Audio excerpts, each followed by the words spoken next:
Ghana or from Rwanda or from South Africa, right, online, maybe you can send me a message to, intimate me with what exactly happens in your areas. But here in Nigeria, there is a penchant for elected officials to, erect monuments, for maybe somebody who they think is deserving, Then when you talk about public facilities, roads, hospitals, medical centers, libraries. Oh, yeah. Libraries are a big thing. What else? What are streets? Streets not too difficult because, you apply, you pay, and then boom, the name can be attributed to whomever it is who is applying. Like the street issue is not that bad of a thing, or it's not that worrisome. But when we have public facilities, monuments, for example, as well, get to be named, particularly by those who are in power, you ask yourself this question. The first question that I think everybody tends to ask is this person in particular deserved of such an honor? We are naming this new road Ball and Fish Road in honor of Jude. Is Jude really deserved of, having that road? Anyway, it's not in my name. It's just called Ball and Fish Road. But then, what if it's my name that gets to be on the road, or my name that gets to be on the market? We dedicate this building to God and name it the Jude Ball and Fish Market, for example. Am I deserved of their honor? You see, there is a problem when it comes to naming, because if we step over across the pond to America, right? A few years ago, a serious controversy started to become a major national issue for the American government. Confederate monuments. So, during the American Civil War, you had, those who were in the Union and those who were Confederate States of America, the Confederacy. Now, they were known to be, pretty big on slavery, segregation, the Deep South. They didn't want to have, an all-inclusive type of government, things like that. Now, in the past, decade or so, a lot of civil rights groups have said, look, this monument that is here, right, is an affront on the sensitivities of the American people as regarding the civil rights movement. We want this monument to be pulled down. We want this to happen. Now, before anything like that happens, they sit down, they talk about it, they debate. There's even a legal issue, because obviously there are people who believe in the Confederacy and they don't want, in fact, there are some places you go to in parts of America, they still, in front of their houses, place the Confederate flag. Because for them, it's part of their history. However, you have people who will tell you that it is not a complete story of what happened back then. And then it trivializes what was done to the black or to other racial minorities. And so, if you have the statue of somebody who was a known racist, who killed people, it should be taken down. At least that is the argument. Others argue, but if you take it down, you are basically saying we want to wipe this whole thing out of our history. Now let's come back to Nigeria, right? So let's say there is a library named after Jude. Let's say there is a building named after Jude. In fact, we've seen this happen over and over again in this country. That when, a building, a facility, a road, a farm has been named after one person, after a while, a new government comes and says, you know what? No, we have to clean this. We want to create a better history, for this particular place. So instead of naming it Jude's Road or Jude's Farm, we shall name it Okoronkwo's Farm for Bole and Fish. How's that? Everybody claps. Wonderful. Great governor. This is a fantastic idea. But was it really a fantastic idea? Or was it a politically motivated idea? So, my questions, ladies and gentlemen, should you dare to answer them? Should public facilities be named after political figures in power? Jude is in power. He's the one hosting the show. He will now come and change the name of that Obirikwere Bridge to Bolanfish Bridge because he's on Hello Port Harcourt. Should that happen? And then, how should he be naming facilities? Case in point, let me bring one to your notice, just if you have forgotten. Between Air Force entrance and Elekaya is a very interesting stretch of road. It's been dualized now. Great lights. For years, it was simply known as Stadium Road. But how many of you know or remember that it's been renamed? And how many of you use the name that it is being attributed to right now? Let's have a conversation. The views and opinions shared on this program do not represent the position of Nigeriainfo FM. Nigeriainfo, let's talk.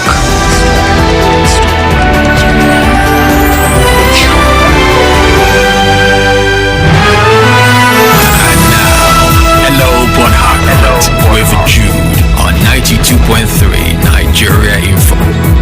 All right, so 017-923-0002, 017-923-0003, at Nigeriainfo PH, at Nigeriainfo PH is where you find us on Facebook and on X at Nigeriainfo PH. Now, WhatsApp is 0809-030-6416, 0809-030-6416. All right, once again, at Nigeriainfo PH, at Nigeriainfo PH. WhatsApp is 0809-030-6416, 0809-030-6416. Straight off the bat this morning, and I'd like people who are, very on point with their views. Says, good morning, Jude. See here, we are tired, absolutely tired of governors, local government chairmen deciding to name different places according to their whims and caprices. Their friend or their girlfriend is making them happy. They just come and name something after themselves. We've even seen governors name statues or name hospitals after previous governors whom were not as good as the next best thing on this planet, which is sliced bread. We need to stop being hypocritical, I beg your pardon, to ourselves. The naming thing should be done by an independent body. And in fact, I think people should vote. If they have names they want to give, they should let the general public know and then let the people decide. Simply Amos with that submission. So he says, if there's a name to be attributed to a particular place, building, road, whatever it is, that they should make an independent body, and then the suggestions should be taken from the general public. Not Jude, for example, deciding that, you know what, I'm just going to name this thing Tinuke Road. After all, Tinuke was my girlfriend. Who cares? You are tuned in to Nigeriainfo. We'll be right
this statue or this monument. Maybe it's a monument of, I don't know, plants, or something. And what is befitting? Whom do we honor? And a very good example, a microschism of this conversation is in our universities. I don't think any university I've been to in Nigeria, doesn't have a structure that is named after somebody that was once there or some historical figure, that they would like to be, as it were, aligned with. So you get to some schools, you will have the Nelson Mandela Library, for example. That's a good one. Or I remember when, what's her name? Agbani Darego, right? When she became most beautiful girl in the world, right? How many of you remember that? And then, she came through after coming back, and then the reports had it that she helped by renovating one of the female hostels, right? In the University of Port Harcourt. After a while, people were like, no, it would be nice to have this hotel, not hotel, this hostel, renamed the Darego Hall or Darego Hostel. I can't remember if that's exactly what happened, but she did that.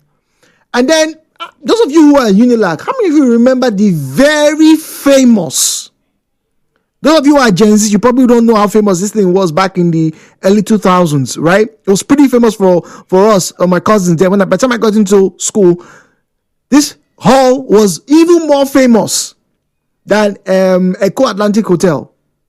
Moremi Hall, Unilag. Let me say that again. Ask any man who lived in Lagos or who visited Lagos, who was trying to get a headway in the social circle, Moremi Hall, Unilag.